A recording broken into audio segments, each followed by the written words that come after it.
happy to have you with me. I am your host, Benjamin Jay. Let's get into this one. So how has your experience been listening to these first few episodes?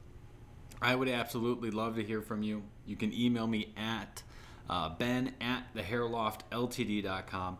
And the reason that I start with that question is how was your experience, or how has your experience been, is because this episode we're going to be talking about creating an experience in our salons. When we first talk about experience creation and what does that mean, experience marketing has been a term that's been around for quite a little bit. And it's essentially putting your customer or your client in an environment that is unique, that makes them want to come back to see you.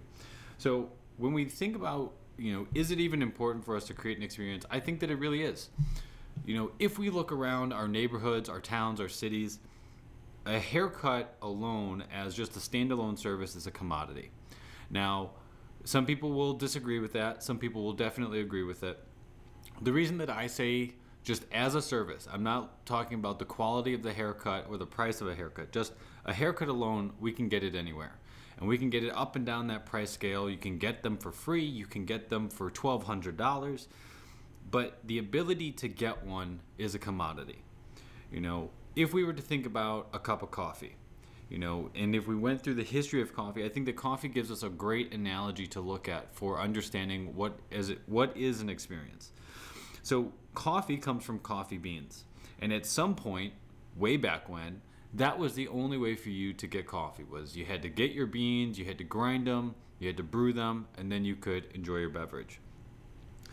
So at some point, those coffee beans became a commodity. You could get them at every market, every store, anywhere that you wanted to find them, you could get them. And so somebody, somewhere along the way, had a really good idea and said, well, what if we produced a good? What if we produced ground coffee for people so that it saved them a step? And it was, I assume at that time, a revolutionary idea where somebody was really like, have you heard you can get ground coffee? And it was probably mind-blowing, right? Because nobody had done that before. Well, we know that now we can get ground coffee anywhere that we could possibly want to get ground coffee from. The corner store, those grocery markets, wherever you want to go. So again, it continued to evolve, and we said, well, what if we took the work out of it completely? What if you didn't have to do anything to get a cup of coffee? You didn't have to brew it. We'll brew it for you. We'll bring it to your table. And it became a service. Now that feeling of a service is where all of us that are stylists and salon owners and service providers, that's where we come in, right? Because we're providing a service to our customers and to our clients. But just like with everything else, we can get a cup of coffee for free, or we can go out and buy a $6 cup of coffee. And I'm sure that many of us in our own salons, we probably give a cup of coffee away in order for people to get a haircut. And so a cup of coffee has also become a commodity, as has the haircut service. So where do we go? Well, Starbucks understood all this, right? Starbucks understood, you can get a cup of coffee anywhere, but what we're going to sell is we're going to sell an overall experience. Yes, we are going to give you a good cup of coffee. And I know some people that might be really in-depth coffee aficionados, and they may be thinking, Starbucks coffee's garbage.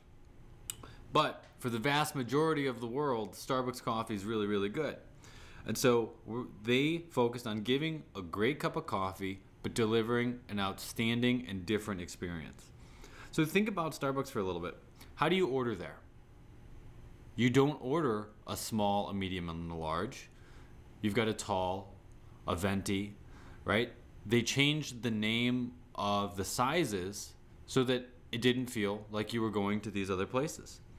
Now, I don't know if the term barista was in place before Starbucks, but Starbucks was certainly the first place that I ever heard about it. And so instead of us thinking about, I've got, my waitress or my host or whatever you would call the counter person, right?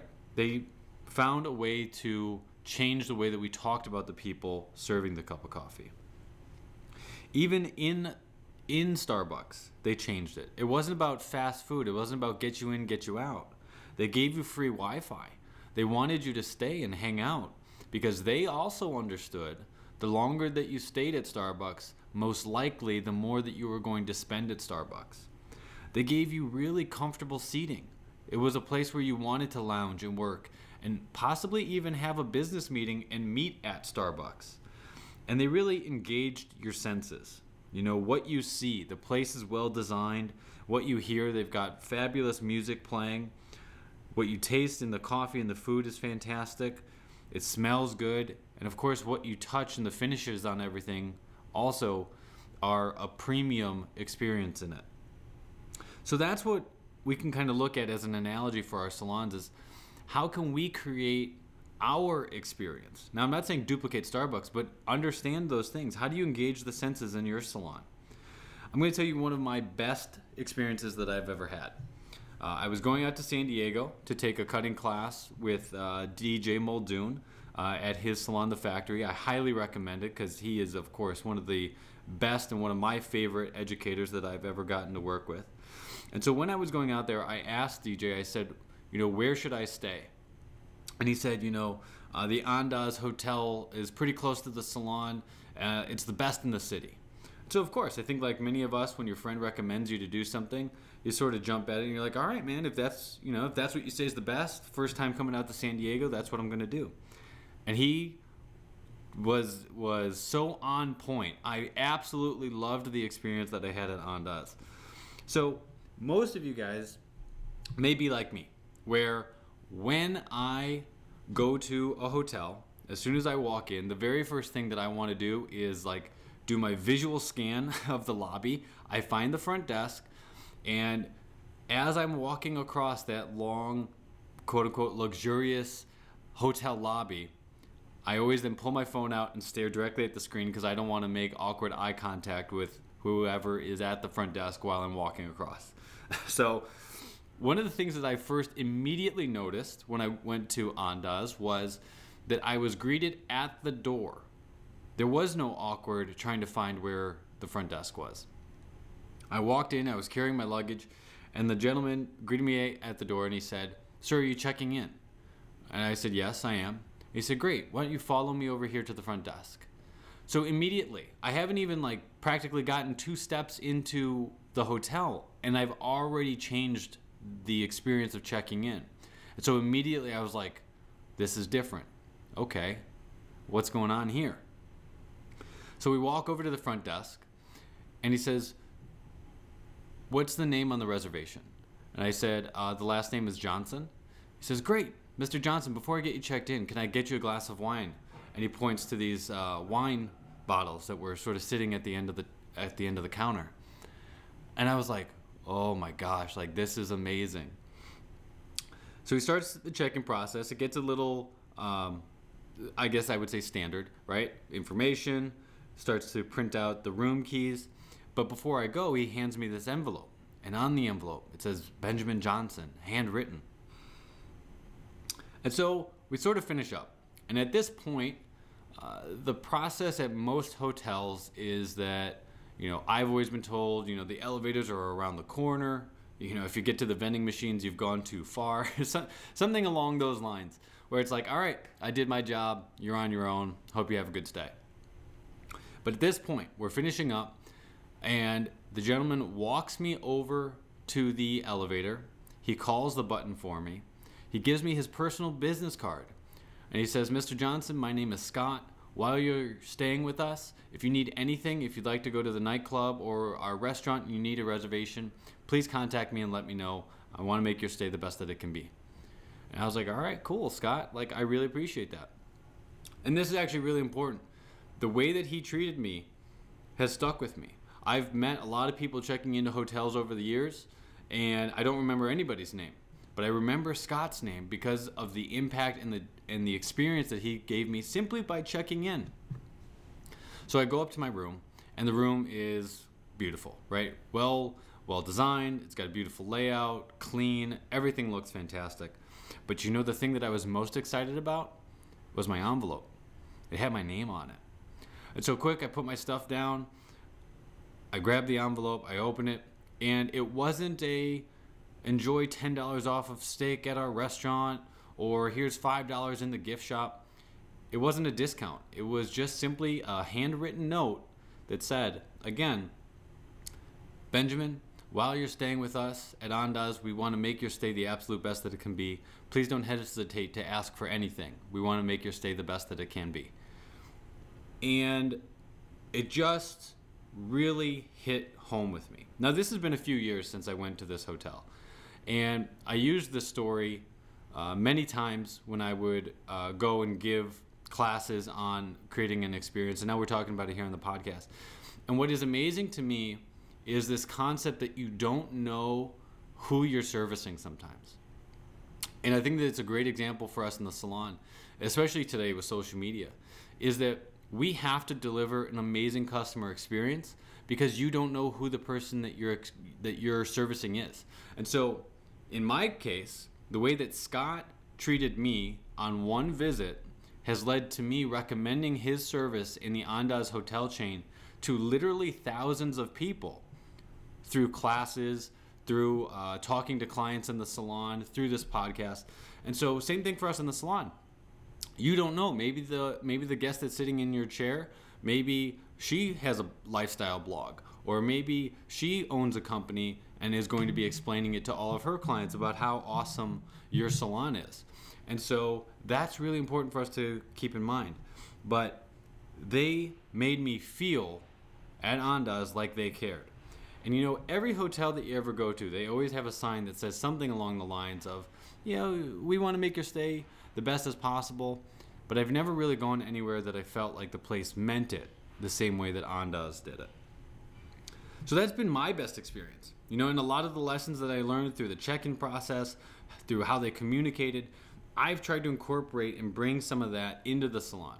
I love stealing ideas. It's one of the things, like when I go get service, I'm constantly analyzing, like, was this good? What was that part of the experience about? How can we incorporate that? And I would highly recommend when you go out, whether it's a hotel or a restaurant, or you know, maybe you go to a spa to go have a relaxing day, just try and maybe pick up on some things like that felt really awesome. How can I steal that? So what's the opposite of the experience, right? If we're talking about really creating an experience that changes or makes you feel a certain way and have that be a big driver in our marketing, the opposite of experience marketing is price marketing. So with price marketing, the best place for us to look at the example of that is airlines. See, airlines have gone the opposite of experience marketing.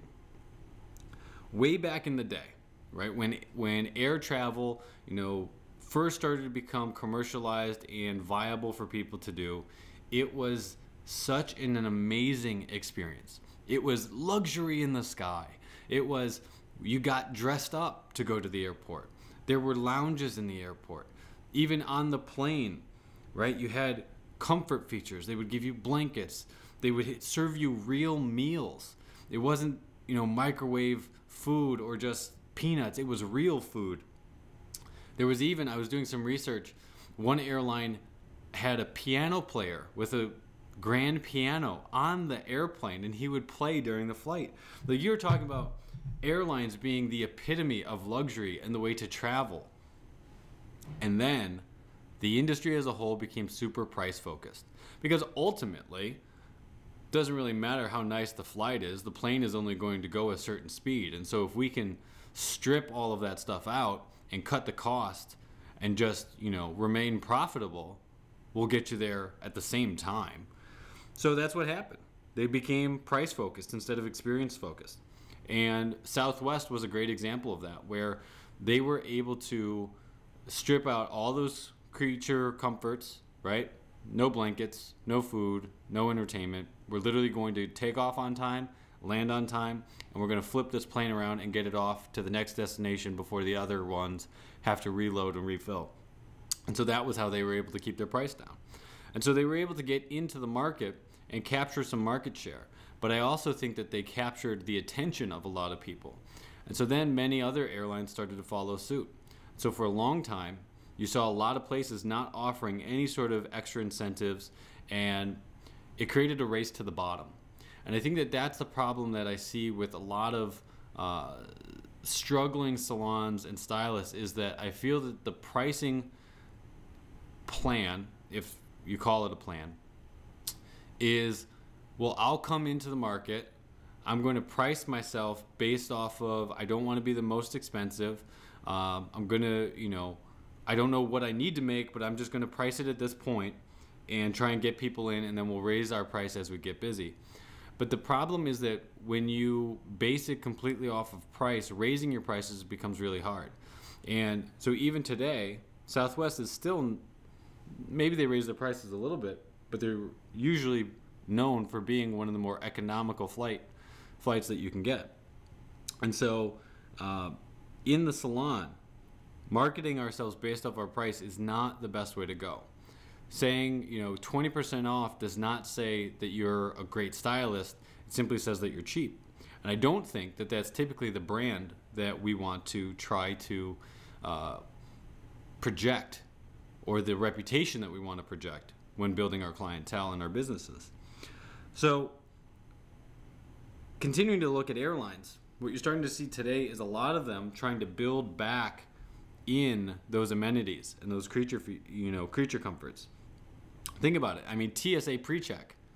Now, that is, in terms of airlines, that's a bit of a self-inflicted pain point, right? A pain point is anytime that a customer has a challenge doing business with you. And certainly security is very important, but it is probably everybody's biggest pain point when traveling. And so they offer a service that you can pay for called TSA Pre, which allows you to sort of skip through some of those security features. But Southwest is now offering Wi-Fi, so you can get Wi-Fi. Again, you can pay for it, but you can get Wi-Fi on the plane. They've expanded their snack offerings. They do have in-flight entertainment now, so if you have your phone or tablet or computer, you can use that Wi-Fi and watch live television and movies. And if you're maybe with a bigger airline that didn't quite reverse and strip out so many of the amenities, frequent flyer lounges and really great places to hang out while traveling, to refresh and enjoy your experience. We had one of our stylists just get back. She traveled to Korea in the Philippines, and she got back and she was raving about, there was a spa in one of the hotels that a spa in one of the airports that she stopped at, and just how amazing of an experience it was after having such a long travel day to be able to find a spa and a shower and be able to relax and refresh. And I was like, man, that sounds like an awesome experience. So that sort of gives us an insight, or at least a basis to understand like what is experience marketing, what is price marketing, what is the advantage of these two, and how do we then create something that is unique to us. And so for the people that when I said, a haircut is a commodity and they said no, I understand where they're coming from, right? Because a good haircut is not a commodity, and a haircut by you is certainly exclusive, right? You don't work everywhere. There aren't two of you, and so your work is exclusive. It's not a commodity. But being able to build an experience beyond just seeing you is really important. In our salons, the difference between hardwood floors and tile, it actually makes a difference. The difference between K-cup coffee and having it be an instant brew versus having a pot of coffee that sits on a burner all day. And so, by the afternoon, the client's coming in and they're getting an old cup of coffee. You get to see what I'm talking about. The lighting in the salon, fluorescent lighting versus nice, bright LED lighting.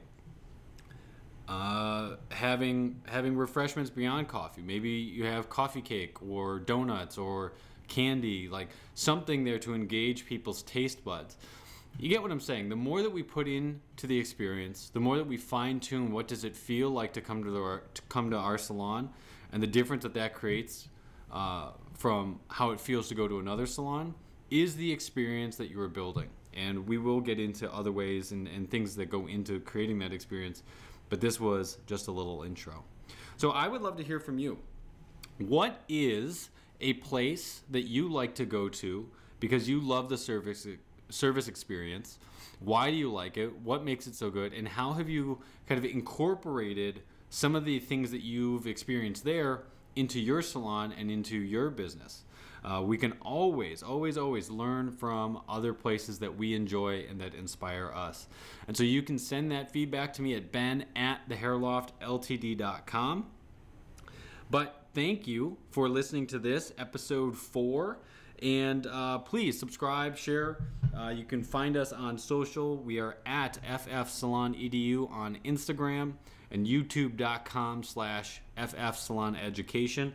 But until the next episode, please build an experience and continue to live your successful lifestyle. Thank you.